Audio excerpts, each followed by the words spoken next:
ఓం Bhim బిష్ super hit అనమాట.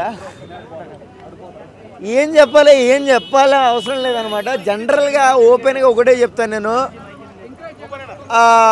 ప్రొడ్యూసర్లు ఏం ఫిక్స్ అయిపోయారంటే అరే మనం ఇన్ని ఖర్చు పెట్టి ఫైటర్లను పెట్టి లావడబెట్టి అన్నీ పెట్టి పైసలు మొత్తం దెంగబెట్టుకుంటున్నాం, ఇది కాదు ఓ 2 కోట్లు పెట్టి ఆడుకో 20 లక్షలు ఈడుకో 20 లక్షలు ఇచ్చి ఓ చిల్లర రైటర్ గారికి ఒకటి రాయించేసి 4 పంచులు వేసేయండి సినిమాలు హిట్ అయిపోద్ది కలర్ఫుల్గా అనుకున్నారు.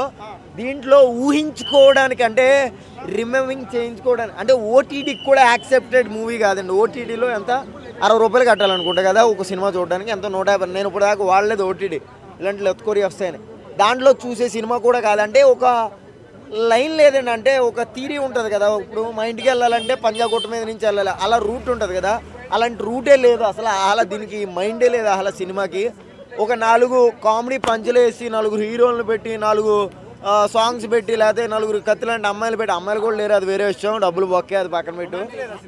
ఏమీ లేదు, హీరోయిన్ ముట్టుకోడు.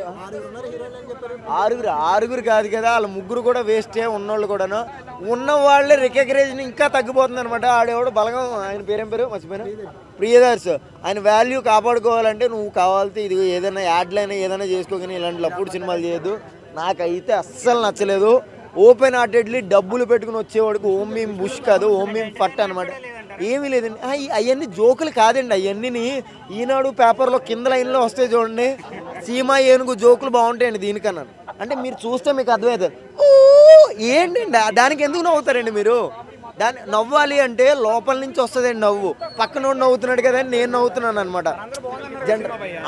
అందరు బాగుంటుందండి, బహార్ బాగుండదు, అది పక్కన పెట్టండి. లేదండి ఆయన ఫెయిల్యూర్ కాన్సెప్ట్లు అండ్ నేను నా గుండెల్లోని చెప్తున్నాను, ఎవరి మీద ద్వేషం కాదు, ఎవరి మీద ఇష్టం కాదు. 4 చిల్లర పంచులు వేసి సినిమాని హిట్ కొట్టిచ్చేసి పబ్లిక్ టాక్ చెప్పిచ్చేసి పైసలు తగ్గిపోదామంటే కుదరదు, జనాలు పిచ్చోళ్ళు కాదు. నాకైతే ఓపెన్ హార్టెడ్లీ ఒక థీరీ లేదనమాట. సెకండ్ హాఫ్ అయితే వరస్ట్. ఓపెన్ హార్టెడ్గా డబ్బులు పెట్టి నువ్వు కొంటే మాత్రం ఈ సినిమా చూసి అరే నిజంగా చెప్పాడురా అనుకుంటాం. ఉన్నాయి అక్కడక్కడ జోకులు, అవి జోకులు కాదండి, బోకులే మొత్తం, జోకులు ఏం లేవు. Right, thank you very much. ఇంత అంతకుమించి ఏం లేదు. ఈ వారం ఏం సినిమా లేదేంటి అనుకున్నాను, ఇది దొరికింది నాకు. రేటింగ్ ఏమీ లేదండి, ఓన్లీ ఫైటింగే.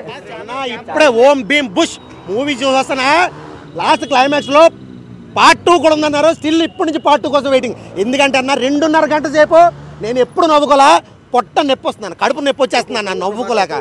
చెప్పండి అడిగాము సినిమా వరస్ట్ ఉందంటాం, మీరు పొట్ట నొప్పి వస్తున్నారు, నిజం చెప్పండి సినిమా బాగుందా అన్న? ఒక్క మాట, అందులో ఆర్టిస్టులు చూసిన తర్వాత కూడా సినిమా లాగ్ ఉంది, వరస్ట్గా ఉంది అంటే నువ్వు నమ్ముతావా?